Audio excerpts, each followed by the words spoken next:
याच्यावर जर कठोर कारवाई झाली नाही तर त्यांची डेअरिंग वाढणार, याच्यावर काम करणं एकदम मुश्किल होणार ना आम्हाला. म्हणजे समजा पाय आता समजा आम्ही तिच्या रूमवर तर मुक्कामी रूमवर जाऊन येतात ते गावात रूम करून जर असतो ना आपल्या रूमवर येतात याच्यावर कारवाई, त्याच्यावर कारवाई झाली पाहिजे.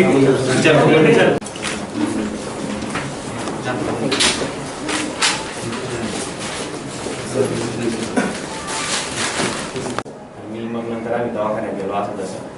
नाही म्हणे ते आमदार साहेबांचा फोन येऊन गेला, खासदार साहेबांचा फोन येऊन गेला, ते घेता येणार नाही म्हणे. म्हटलं असं कसं घेता येणार, केस घेता येणार. मग 2 दिवस मीडियावाल्यांनी जेव्हा ते पेपरात दाखवलं तेव्हा त्यांनी माझी केस दुसऱ्या दिवशी, म्हणजे घटना घडली पहाटे 4 वाजेला, त्याच्या दुसऱ्या दिवशी रात्री 9 वाजेला माझी केस दाखल केली. आणि त्याच्यात मला जे मारणारे आरोपी होते ते मी काही ओळखू शकत नव्हतो, ते अननोन होते. मी अननोनच दाखवले. 8 ते 9 लोकांनी मारलं हो आम्हाला. तर त्यानंतर पोलीस डिपार्टमेंटने पाहिजे तसं सपोर्ट केला नाही आणि काय त्यानंतर त्या केसचं कोर्टामध्ये निकाल लागून गेला. 353 सारखे केसेस काहीच, म्हणजे त्या केसमध्ये मला न्याय मिळाला नाही.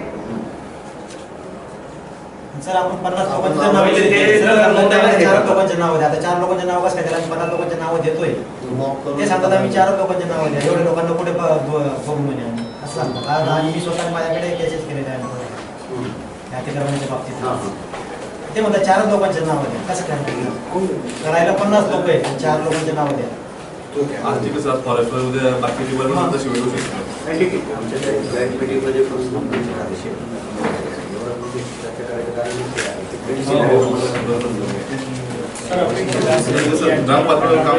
कारवाई झाली आणि आम्हाला सुरक्षित करणं कारण की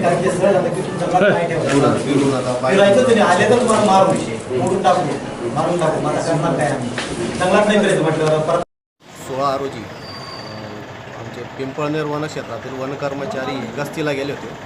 त्या ठिकाणी कळंबारी म्हणून एक भाग आहे घाट, तिथले काही आदिवासी लोक जे याच्या आधी त्यांनी अतिक्रमण केलं होतं. त्या ठिकाणी आमचं रोपण होतं, त्या ठिकाणी अतिक्रमण केलं होतं. ते अतिक्रमण आम्ही हटवलं होतं 6 महिन्यापूर्वी. त्याचा राग त्यांनी मनात धरलेला होता आणि त्याचा वचपा किंवा त्याचे खुन्नस काढण्यासाठी त्यांनी काल आमचे जे वन कर्मचारी त्या ठिकाणी गस्तीला गेले होते त्यांच्यावर हल्ला केला. त्यात सरकारी वाहनाचंही नुकसान केलं आणि या कर्मचाऱ्यांवरती लाट्या काट्या दगड कुऱ्हाडी अशा प्रकारच्या याच्यावर त्यांनी हल्ला केला आणि त्यांना जखमी केलेले.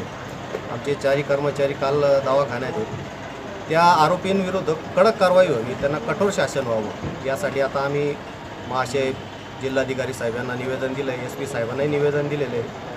आणि आमची ही मागणी आहे की याच्यानंतर असे जे अतिक्रमण करणारे जे आदिवासी किंवा जे आरोपी आहेत यांनी सरकारी कर्मचाऱ्यांवरती असा हात उचलायला नको किंवा असे मारहाण करायला नको.